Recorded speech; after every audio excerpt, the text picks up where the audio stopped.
अक्षरक्ष परशुङ्गदेशकुलिशं पद्मं धनुष्कुण्डिकां दण्डं शक्तिमसीं च चर्मजलजां घण्टां सुराभाजनम् शूलं पाशसुदर्शने च ददतीं हस्तैः प्रसन्नाननां सेवे शैरिविमर्दिनीं महालक्ष्मीं सरोजस्थितां। मैं हूँ आचार्य रमाकांत मिश्र। अपने इस YouTube चैनल पर, जो हमारा अस्ट्रो रमाकांत शास्त्री के नाम से है, सभी दर्शकों का एक बार पुनः हार्दिक स्वागत करता हूं। जनता के विशेष आग्रह के कारण देश और विदेश से अनेकों प्रश्न फोन कॉल मैसेज के द्वारा पूछा जा रहा। गुरुजी, चुनाव की श्रृंखला में दिल्ली विधानसभा के चुनाव तो संपन्न हो रहे, साथ ही साथ जो उत्तर प्रदेश में अयोध्या लोकसभा सीट में एक मिल्कीपुर विधानसभा क्षेत्र है, जहां करके पिछली बार वहां के विधायक अवधेश प्रसाद सांसद बन गए और अखिलेश जी की पार्टी के अनुसार उनको राजा, अयोध्या का राजा बना दिया गया, राम से ऊपर हो गए। जनता जनार्दन के समक्ष आपकी मांग के आधार पर मैं इस वीडियो को योगी आदित्यनाथ की कुंडली के आधार पर विवेचन करने का प्रयास करता हूं। क्या मिल्कीपुर विधानसभा इस बार भारतीय जनता पार्टी जीत पाएगी या फिर सपा की झोली में यह सीट जाने वाली है? साथ ही साथ अरविंद केजरीवाल जो चुनाव लड़ रहे हैं दिल्ली से, उनकी कुंडली का विश्लेषण के आधार पर मैंने कई बार बतलाया है और यहां तक है सीटों की गणना भी की है। साथ ही साथ जो मिल्कीपुर विधानसभा है उसमें जो अखिलेश यादव जी हैं वो सपा का नेतृत्व करते हैं और योगी आदित्यनाथ भारतीय जनता पार्टी के यशस्वी मुख्यमंत्री, जो अपने कर्म कुशलता और कर्मठता के आधार पर जब भी चुनाव कहीं पूरे देश में होता है, किसी प्रदेश में होता है, तो योगी आदित्यनाथ की बहुत बड़ी मांग होती है। साथ ही साथ चाहे वह दिल्ली में चुनाव हो, योगी जी अपना प्रचार करते हैं, देश के अंदर कहीं भी चुनाव होता है, लेकिन इस बार मिल्कीपुर विधानसभा क्या भारतीय जनता पार्टी को मिल पाएगी? क्या कहती है इस प्रकार की कुंडली? जो पिछली बार अखिलेश यादव ने अपने एक प्रत्याशी को अयोध्या लोकसभा सीट से जिता करके और उन्होंने कह दिया कि ये तो अयोध्या के राजा हैं। अयोध्या के राजा राम, जिनका आज तक 500 वर्षों के बाद में जो सारे जन जन में व्याप्त था, वो मंदिर का निर्माण हुआ है। दर्शनार्थी बहुत ही लालसा लेकर पूरे विश्व से दर्शन करने आते हैं। लेकिन आज इस प्रश्न है उसी लोकसभा क्षेत्र से मिल्कीपुर विधानसभा सीट। मैं आपको बहुत बड़ी गणना के आधार पर न कह करके साथ ही साथ ये भी बताऊंगा कि आगे योगी आदित्यनाथ का कैसा समय है, लेकिन साथ ही साथ मैं ये बताता चलूं कि मिल्कीपुर विधानसभा इस बार भारतीय जनता पार्टी जीतने वाली है। कितना भी कोई प्रयास करे, अखिलेश यादव और योगी आदित्यनाथ की दोनों की शुक्र की महादशा चल रही है। योगी आदित्यनाथ की कुंडली में स्वराशि बृहस्पति पंचम भाव में है, धनु राशि में, सिंह लग्न की कुंडली है। कर्म भाव में इनके तीन ग्रह, तीनों के कारक सूर्य, बुध और शनि बैठे हुए हैं। साथ ही साथ देखा जाए कि जो कर्मेश शुक्र है वह एकादश भाव में, कर्म का स्वामी एकादश भाव में, और इस प्रकार की कुंडली के आधार पर शुक्र की महादशा में शुक्र का अंतर चल रहा है।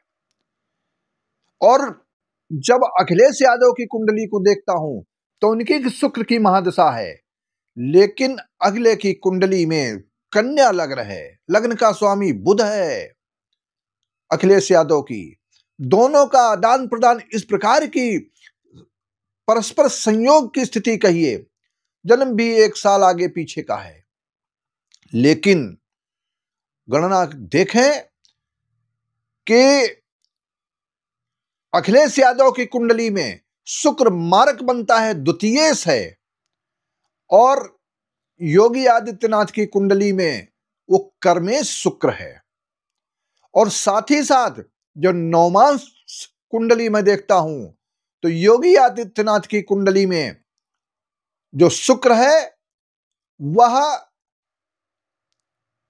चतुर्थ भाव में विराजमान है। चतुर्थ भाव राजनीतिक भाव कहलाता है, और उस राजनीतिक भाव में होने के कारण योगी आदित्यनाथ का डंका बजने वाला है। पिछली अभी जो जितने भी चुनाव संपन्न हुए, अधिक से अधिक सीटें जो उपचुनाव हुए थे, भारतीय जनता पार्टी योगी आदित्यनाथ के प्रभाव से जीत करके और यशस्वी प्रधानमंत्री योगी आदित्यनाथ के साथ में मोदी जी का प्रभाव दिखाई दिया। इसी प्रकार से यह मिल्कीपुर विधानसभा में दर्शकों की विशेष आग्रह थी कि गुरुजी एक बार तो बताइए। तो मैं कहना चाहता हूं, मेरी ज्योतिष गणना के आधार पर एक एक बिंदुओं के आधार पर कहने का प्रयास करता हूं। आखिर तो ज्योतिष की गणना है, ये सटीक अनुमान है, और सटीक अनुमान के आधार पर जब 12 डिग्री का बृहस्पति ग्रह स्वराशिश होकर के पंचम भाव में योगी आदित्यनाथ का विराजमान है, उसकी दृष्टि कहां पड़ती है, नव पंचम योग बनाता है। एक तरह दृष्टि से भी नवमांश चक्र, षोडशांश चक्र, सारी स्थितियों को देखकर मैं कहता हूं तो उपचुनाव पक्ष में रहेगा। यद्यपि योगी आदित्यनाथ व्यस्ततम कार्यक्रम जो विश्व का 144 वर्षों के बाद में वृष राशि पर जब बृहस्पति का प्रवेश हुआ और 12वां वर्ष है, और 12वें वर्ष में 12 बरईयम 144 वर्षों के बाद में ऐसे योग, ऐसे संयोग ग्रहों की दृष्टि से जब लगते हैं तो ये महाकुंभ पड़ता है। हर 12 वर्ष बाद कुंभ का स्नान होता है, इसमें व्यस्त हैं। लेकिन जनता जनार्दन ग्रहों का प्रबल योग प्रकृति की इच्छा से, पूर्व जन्म के कर्मों के प्रभाव से, एक तरफ अखिलेश यादव की कुंडली में चंद्रमा और सूर्य एक साथ विराजित होने के कारण दशम भाव में चंद्रमा और सूर्य जब एक साथ होते पितृदोष लगता है, इसलिए ये सत्ता से वंचित पिछली बार रह गए 2 बार से, और आगे भी ये वंचित रहेंगे। सत्ता अखिलेश यादव को आने वाले 2027 में भी इनके नसीब में नहीं है अभी तक, ऐसा मुझे ज्योतिष गणना के आधार पर प्रतीत होता है। परंतु आप सबका सहयोग और ज्योतिष पर विश्वास, अटल विश्वास, इस दृष्टि से समय समय पर योगी आदित्यनाथ की कुंडली के अलावा कोई भी राजनेता हो, मैं देखने का प्रयास करता हूं, जनता के समक्ष अपने आधार को रखने का प्रयास करूंगा कि कब किस समय किन किन ग्रहों के बदलते हुए चक्र के कारण, मैंने अभी कहा था कि जून माह तक मंगल का प्रभाव ऐसा रहेगा, और मंगल के प्रभाव में बड़ी बड़ी दुर्घटनाएं संभव हैं, युद्ध की विभीषिका है, सारी स्थितियां आज देखने को मिल रही हैं। कहीं पर आगजनी हो रही है, कहीं पर बड़ी बड़ी घटनाएं, रेल घटनाओं से दुर्घटनाएं, सारा सब कुछ मैंने पहले ही बताया हुआ है। ये सब होकर के रहेगा और ये आपके समक्ष है। परंतु एक तरफ जब कोई ऐसी विपत्ति आती है या विपदा आती है तो हमारे यहाँ सत्य सनातन धर्म के आधार पर सर्वे भवन्तु सुखिनः, सर्वे सन्तु निरामयाः, सर्वे भद्राणि पश्यन्तु मा कश्चित् दुर्भाग् भवेत्। इस प्रकार के हम मंत्रों के माध्यम से भगवान की प्रार्थना करते हैं, कोई ऐसी घटना न घटित हो, लेकिन सारी ईश्वर की कृपा से जो पूर्व जन्म के कृत कर्मों के आधार पर शनि राह बदलने वाला है, अभी मार्च के महीने में। राहु केतु का भी बदलाव होगा, बृहस्पति का, बड़े 4 ग्रहों का बदलाव होने वाला है। तब की क्या स्थितियां होंगी मैं आपके समक्ष रखता रहूंगा। लेकिन आज के यह योगी आदित्यनाथ, आगे आने वाला समय इनका प्रबल है और यह देश का कर्णधार हैं। ये आपको मैं एक इशारा बताता हूं, मैं पहले भी कह चुका हूं कि योगी आदित्यनाथ देश का एक प्रमुख कर्णधार होने वाले हैं। ये भी समय के रहते हुए, कब किस समय इनको क्या राजपद मिलेगा वो भी मैं बताऊंगा। और पहले भी कह चुका हूं, जो हमारे पुराने दर्शक हैं पिछली 1 वर्ष पूर्व की वीडियो को देख सकते हैं।